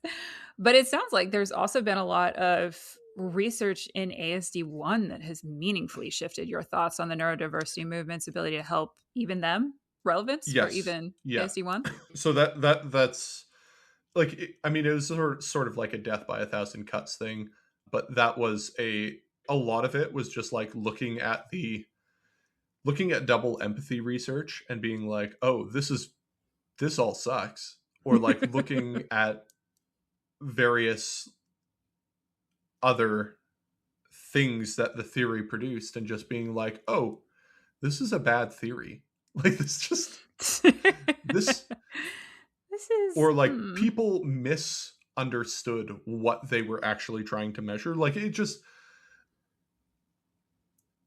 so I recently recorded an episode about detransition with Kinnan McKinnon, and we Mhm. were talking about this, and we've talked about it a bunch because it's just like we've both realized that the sort of fields that we're working in have some pretty major methodological flaws that people don't want to see. So like Oof. a big issue with detransition research is a lot of it has just a really high rate of failure to follow up. So like you go, "Oh yeah, only 2% of people regretted it."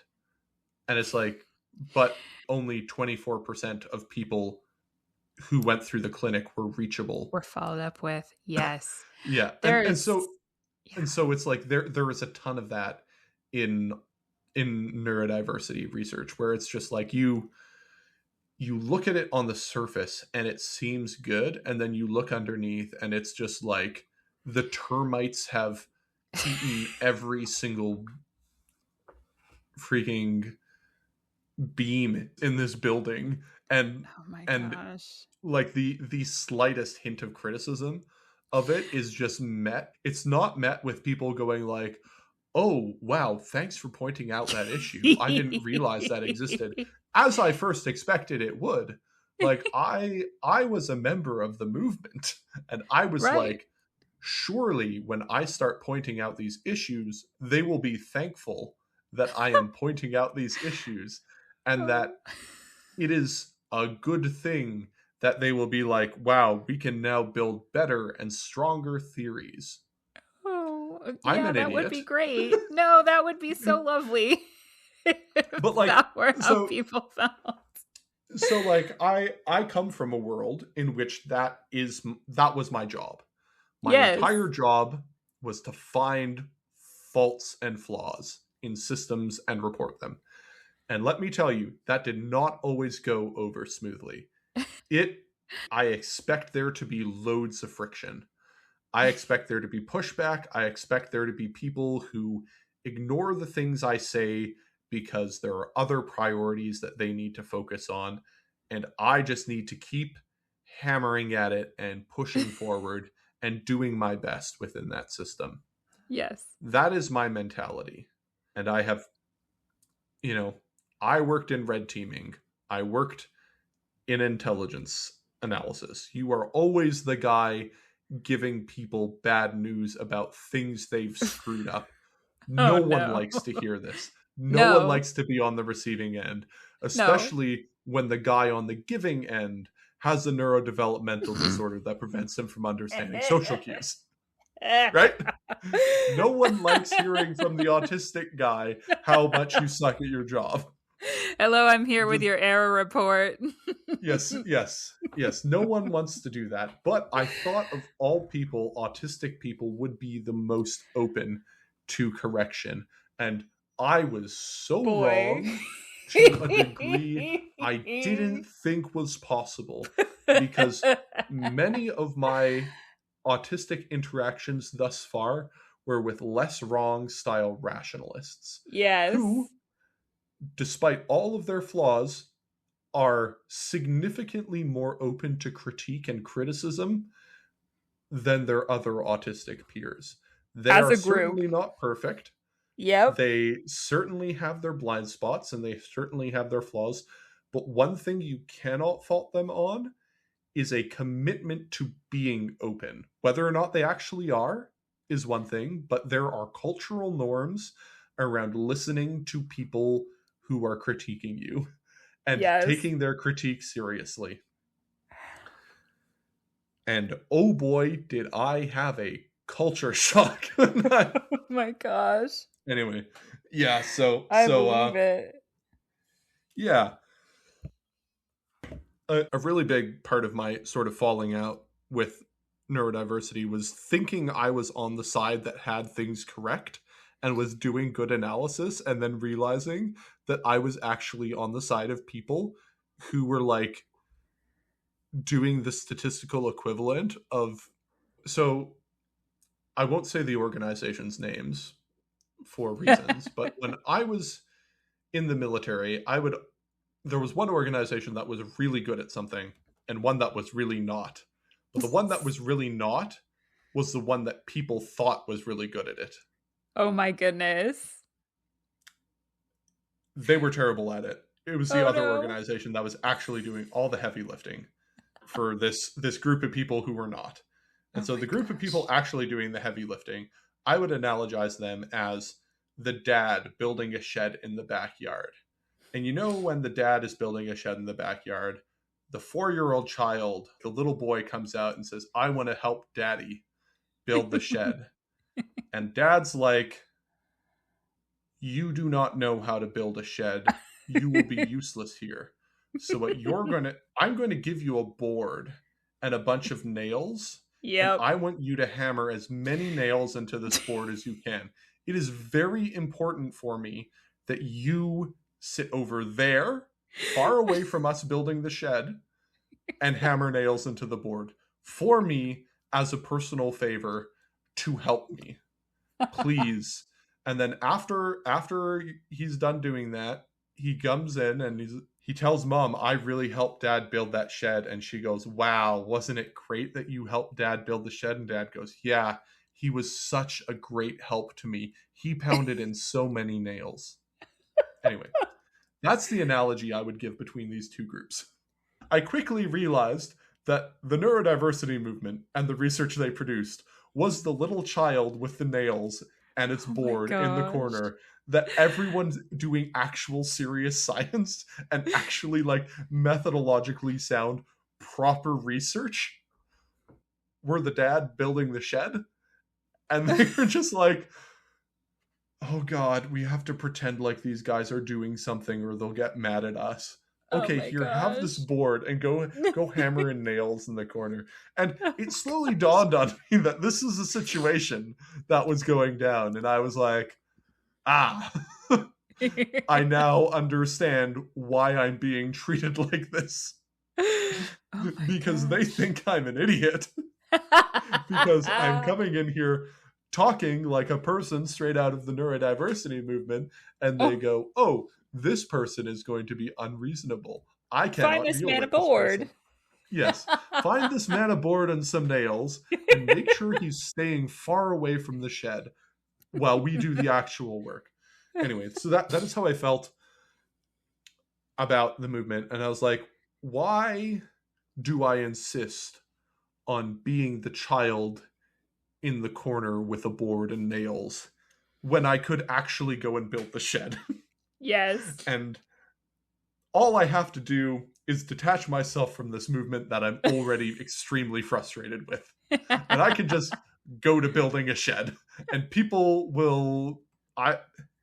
Since I decided to leave the board in the corner and stop hammering nails in, the amount of actual airtime people are willing to give me who do professional research, and the amount of seriousness with which people will consider the things that I found and the data that I've collected has increased by like 400%. Oh my gosh. Wow. Like it is sort of insane. Really? Yeah, that is. And I like I get it though. yeah. I look at a lot of the research stuff that I used to produce and like a lot of the conclusions that I used to produce, and I go like, I know why people didn't take this stuff seriously. I wouldn't take this stuff seriously. 2017 John trying to social model his way through everything. Anyway. Incredible. Yeah. Oh my gosh.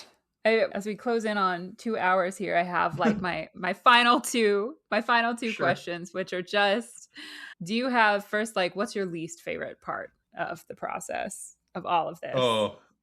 Administration, bookkeeping, Yep. data cleaning, like just the trudge, managing stuff, figuring out what the hell was going on in my head 3 months ago when I first initially built something, and not remembering if I actually built the feature or if I didn't. And so now I need to go search through my code base to look to see if I did the thing that I thought I did, because I didn't write anything down. And I learned nothing from that experience. Beautiful. I will be doing this again in 3 months or sooner. Yes. I have been doing this for 12 years and I refuse to learn any lessons from my past mistakes. That's sort of a joke. That's only sort of a joke. But the amount of time I will spend 12 hours to avoid doing 2 hours of work that I don't want to do is just like, I am always amazed by the lengths I will go to not do something that I don't want to do, but doing a different thing for 6 times as long. That's relatable, though, to be honest. I mean, that's real. I could do this thing and it would be over pretty quickly, or I could get around it by doing this that will take me several hours. I'm going to do the second thing. Thank you. Yes. Not really a question. So being that guy is my least favorite part of this. Yeah. And then what is your favorite part of all of this, if you can pick one? I love doing analysis.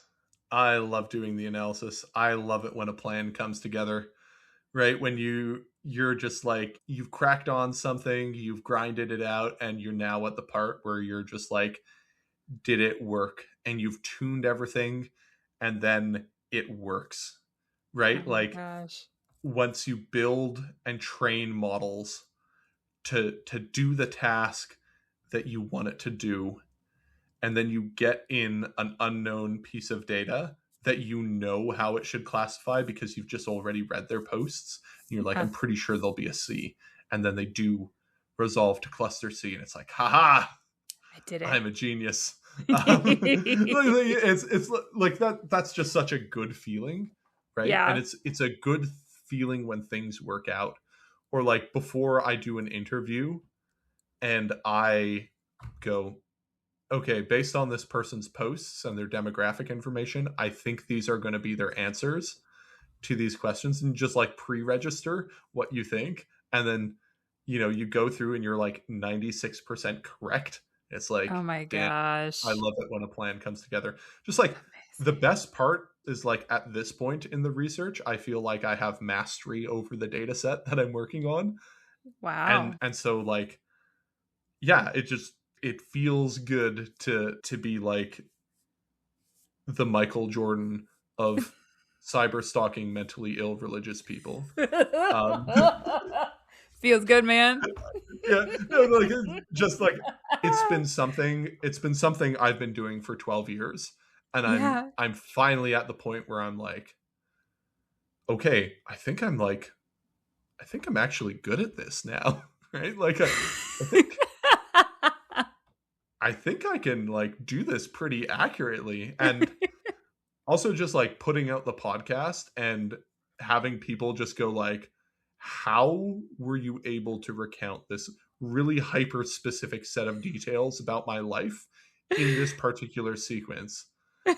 That always feels great to me when people say that, because I'm just like, I am good at my job. I'm good at my i job. am That's how I did I it. am good at my hobby. Like Yeah. it is. So I'm not very good at it, but I like watching Warhammer painting, right? Oh So like yeah. looking at some of the things people are able to paint, and what I imagine it feels like to like post one of your finished masterpieces to Instagram and get like 20,000 likes and comments of people being like, wow, this is amazing. Or like getting other people in the field who look at it and go like, this is genuinely impressive and this is really cool.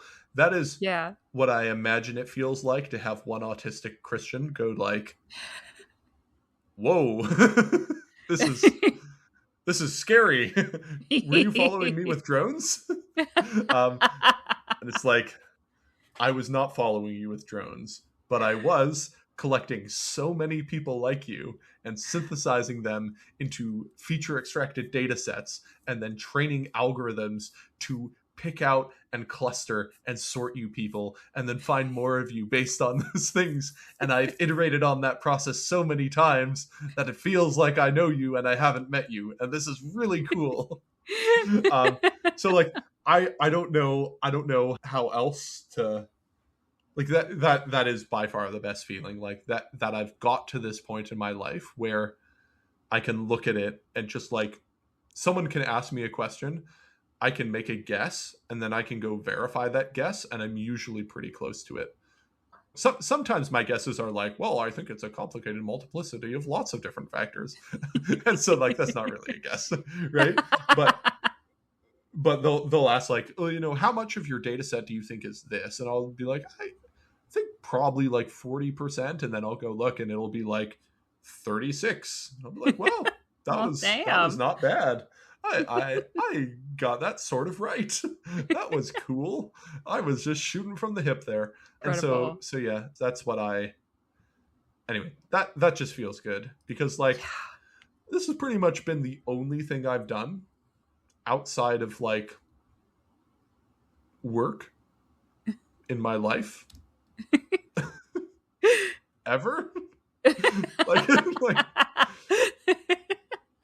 it's like the thing I do. Yeah. So like, I don't know, I have a wife and a child, Yep. I have my professional work, and I have this, and Amazing. it's good to feel like I actually know what I'm doing sometimes. Yeah. I believe it. Oh my Yeah. gosh. Anyway, I could ask you questions about your feature selection and your algorithms for plenty more time, but I think this is probably a good place to cut off at least my questions for now. sure. Sure. This Sounds has been good. delightful. I am glad you also found it delightful. I enjoyed mansplaining data science to you. Mansplaining is a gift to those of us who need information in high volumes and don't want to have to ask too many people about it. It's great. Yes. Yes. All right. Cool. We'll end it there. Excellent. If you would like to find me, you can find me at Christianity on Twitter, at christianityon.bluesky.social. You can find me on Substack at Christianity On, or Dispatches from the Autism Wars. You can email me, christianityonthespectrum@gmail.com. You can also contribute to the Against Malaria Foundation fundraiser which is great and has raised over $22,000. Wild stuff. It's Wow. very cool. Very thankful for everyone who contributed, and genuinely helps me want to keep doing this work and this research and this podcast. So please, if you have the means, do consider donating to the Podcast Against Malaria Foundation fundraiser. Where can the good people of this podcast find you? I can be found occasionally on Substack, primarily at Eurydice Lives, and very occasionally on Twitter at Eurydice Lives as well. There you go. And if you are in this podcast audience, you will probably enjoy her writing. That is all. See you later.